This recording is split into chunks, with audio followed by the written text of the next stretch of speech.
Everybody, today's lesson is on unit rates.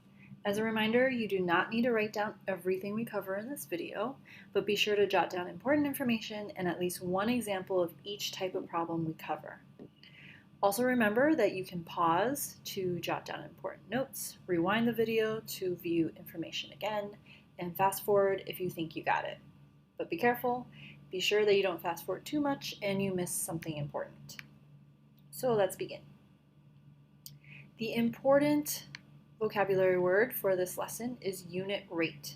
You're going to want to put that on the left-hand side of your notebook with bold or highlighting so that you know when you're looking through your notes that that's an important term.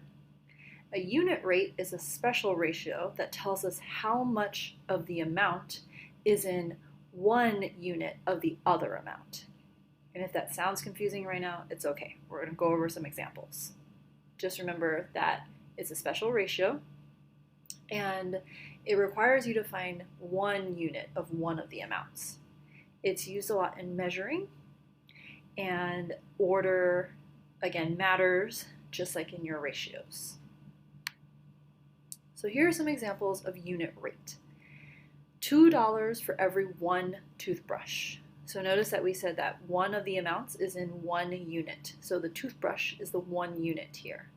And it's telling us how much of the amount is in one of those units. So we know that one toothbrush is going to cost us $2.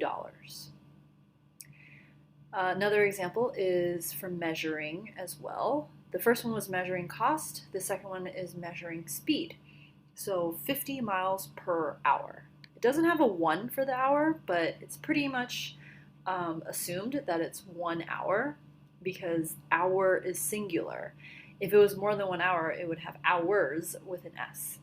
So this is the same as saying 50 miles per 1 hour. So the 1 is just kind of assumed there. So we know that in 1 hour, the car, if we're talking about a car, is going to travel 50 miles. So again, it tells us how much the amount, the miles, is in one unit of the other amount, which is time. So 1 unit of time here is 1 hour. So in both examples, you have two different amounts being talked about. The first one is money, and the other one is toothbrushes for the first example. And for the second example, you're talking about miles and hour. So you're talking about two different amounts, but one amount is measured in one unit, and it's used to measure. So it can let us know how much one unit is worth in another amount. Let's look at a very familiar example we looked at last time. We were comparing apples to pears. It was 6 apples, 1, 2, 3, 4, 5, 6, 6 apples for every 3 pears, 1, 2, 3. We reduced that ratio by dividing apples and pears, top and bottom, by 3. And we ended up with 2 to 1. So now we have 3 groups, and in each group there's 2 apples to every 1 pear. These two are equivalent ratios. 6 to 3 is equivalent to 2 to 1 because it's still comparing the apples to pears, just written differently. So to review, 6 to 3 is a ratio because it's comparing apples to pears. You just see the numbers 6 to 3. The 6 represents the apples, the 3 represents the pears. The 2 to 1 is also a ratio. It's comparing the apples to pears. It's just a reduced form from 6 to 3, but it is equivalent. It's still comparing the same apples to pears. It's just grouping them into smaller groups. Now, if I were to write it this way now, 2 apples for every 1 pear, we see 2 apples for every 1 pear. That's now called a unit rate. So a couple things are going on to make it a unit rate. This one, if you notice, has the amounts written out. It has apples and pear written in the expression. The previous one just had the number 6, 2, 3, 2 to 1. So here it has the amounts written out. It tells us exactly what we're measuring. We're measuring the apples and the pears. Just like our examples here, the $2 and the toothbrush, the 50 miles and the hour. So that's what we mean by having the amounts written out. Ratios don't have amounts written out. They're just the two numbers being compared to each other. The unit rate also shows us how many apples are for every one pear. So that's important. We talked about that before. How there needs to be one amount that's measured in one unit, and that's the pears. So if I kept it as 6:3 instead, it would not be a unit rate. A unit rate has 1 unit for one of the amounts. So now we can measure every one pear has 2 apples. We use unit rates to measure different deals. We make comparisons. They're very important. So that's the unit rate. So if you notice, when we were trying to change 6:3 into 2:1, our unit rate, we used a specific math operation to get to the unit rate. So this is something you want to write down in your math notebook. What is the math operation we use to find the unit rate? That can be written on the left-hand column of your Cornell notes. What is the math operation we use to find the unit rate? So think to yourself before I reveal the answer. Which math operation helped us find the unit rate? How much per one? Was it adding, subtracting, multiplying, or dividing? If you said division, you are correct, because we divided the 6 and the 3 by 3 in order to get it down to 2:1. So division helps us find the unit rate. You can either reduce it so that the unit is to 1, or you could just take your numerator and divide it by your denominator, whichever one makes more sense to you. Usually dividing these two will just get you there. So let's show it on the calculator. We have 6:3, so we would just take our calculator and do 6 divided by 3, and that'll give us 2. 2 for every one pear. That's all you gotta do. Is take your numerator divided by your denominator. Okay, so let's go over some problems. Here's an example of a unit rate problem that we could ask you. Vivi is a drummer for a band. She burns 756 calories while drumming for 3 hours. She burns the same number of calories each hour. So she's being consistent. She's not like 1 hour burning a lot and another hour burning a little. She's always burning the same amount each hour. The question is asking you, how many calories does Vivi burn per hour? So go ahead and pause the video and see if you can figure it out on your own. Okay. So to solve this problem, I am first going to label, just like I always do. We have calories and we have hours. The question is asking us how many calories does Vivi burn per, this is really supposed to say 1 hour, right? Because even if it doesn't say it, we can assume it means 1 hour. So at the end, we're going to want calories per hour.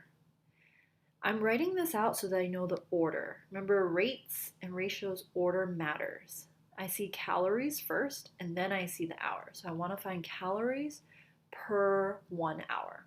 So it's important I follow this order. In the problem, it says she burns 756 calories. This is calories, so I'm going to keep it on top. While drumming for 3 hours. 3 is the hours. So I'm going to put the 3 on the bottom. So normally we would group it this way with our ratios, right? We're going to put the 756 with the calories. We're going to put the 3 with the hours. But now it's a rate. We know for rate we have to divide. Divide the top number by the bottom number, right? The numerator by the denominator. So that's why I'm setting up a numerator and I'm setting up a denominator, a top number and a bottom number. And then she wants to know how many calories she would burn per 1 hour. So we want to know per 1 hour. We're looking for this number up here. Remember from our notes that we need to divide. So in our calculator, we're just going to punch in 756 divided by 3 to get this number right here. You could do it with the calculator or you could do it by hand, whichever way. Oops. 756 divided by 3. And that'll get us 252. My pen is acting up. 252. Okay, so you can get it by dividing. The other thing you can do is you can take 3 and divide it by 3 to get to that 1, and then on the top, same thing, 3 divided by 3. Or sorry, 756 divided by 3. Either way, if you go sideways, you're doing the same thing to the top and the bottom, or you could just take this number and divide by the number on the bottom. So either way, you get 252. So she's burning 252 calories per hour. So the key is we're dividing the numerator by the denominator. And again, we figured out which one was the numerator because it told us in the problem which one goes first. Calories per hour. Calories per hour. So that tells us the order. It wants us to know how many calories per hour. So this is 252 calories per 1 hour. The 1 hour is on the bottom. Let's try another problem. Rate problems. This question asks us, Mark can make 42 birthday cakes in 7 days. How many birthday cakes can Mark make in 5 days? So the rate problems are going to be a little more complicated because it doesn't want us to figure out the unit rate. They want to know how many in 5 days. So we got to be careful with that. Go ahead and pause the video and try it on your own first. Okay, so in this problem, we are going to look at what they're asking us. They want to know how many birthday cakes, so cakes, that Mark can make in however many days. Birthday cakes in however many days. So cakes goes on top, then days. Okay, so if Mark can make 42 birthday cakes, that means 42 goes on top to match with the cakes, in 7 days, and 7 goes on the bottom to match with days. What did we do before? We divided. We took 42 and we divided by 7. Took the top number, divided by the bottom number. You should know that that answer is 6 when you divide it. If not, then use calculator. So be careful, this is not the answer, okay? This is the answer over 1. This is the unit rate here. Unit rate tells us per 1. This is 6 cakes per 1 day. All right, when we divide, we figure out per 1 unit. This problem is asking us how many birthday cakes can Mark make in 5 days. So we have to continue working. There's 6 cakes that he can make in 1 day.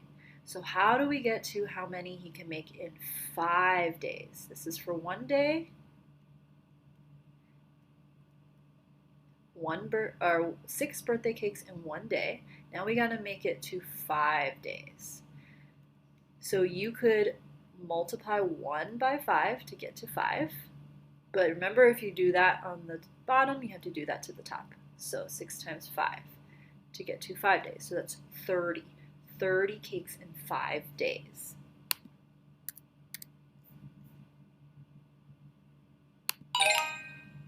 So again, what did we do? Let me use my red to show you. First, we found the unit rate. We took what information they gave us, 42 birthday cakes in 7 days. We changed it into a unit rate. We found out how many he can make in 1 day.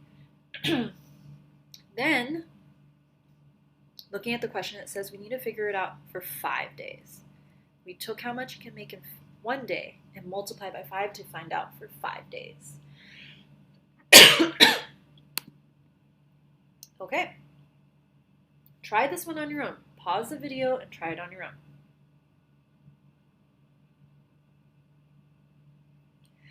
All right, in this problem, it says at the market, 8 apples cost $4. Now we want to know how much 9 apples cost. So same thing, we're going to figure out the unit rate first. That's for 1 apple, 1 unit, and then we're going to figure it out for 9 apples to find our final answer, because the question asks for 9 apples. Okay? So we'll start off, find out the unit rate. This is the cost for apples. Okay, here's where it gets a little tricky. You gotta think to yourself which one comes first. Is it how much per 1 apple, or is it how many apples per $1? Which one makes more sense, right? It's gonna be how much per 1 apple. That's how we talk about money. We say, how much does 1 apple cost? We don't say, how many apples can I get with $1? So when you go to the store, you want to pay attention. Everything is per the item that you're buying. So money always is going to go first.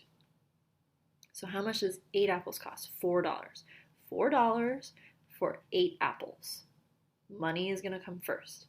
Then when you divide that, 4 divided by 8, that's going to give you your answer.